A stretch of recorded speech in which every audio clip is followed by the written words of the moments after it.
Hello, हाय दोस्तों, नमस्ते, प्रणाम। मैं मनीषा यादव अपने यूट्यूब चैनल में आप सबका स्वागत करती हूँ। आज एक भजन गीत गाने जा रही हूँ, जैसा होगा कमेंट में ज़रूर बताना।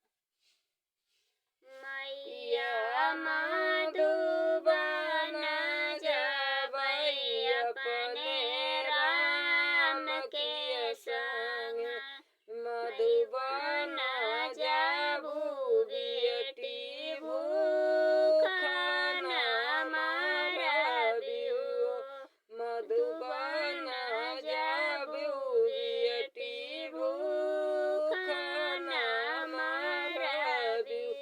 मैया भूखिया अपने राम के संग, मैया मधुबन जाबै अपने राम के संग।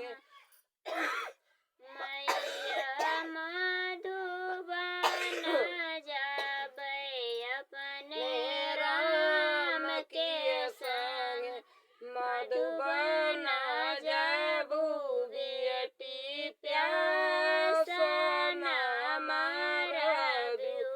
मैया प्यास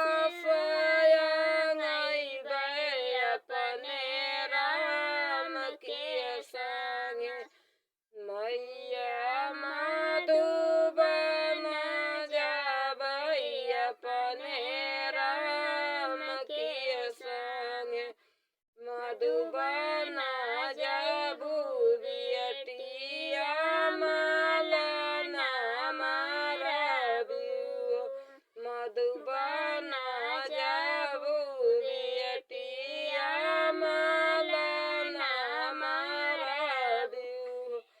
मैया मलया अपने राम के संग, मैया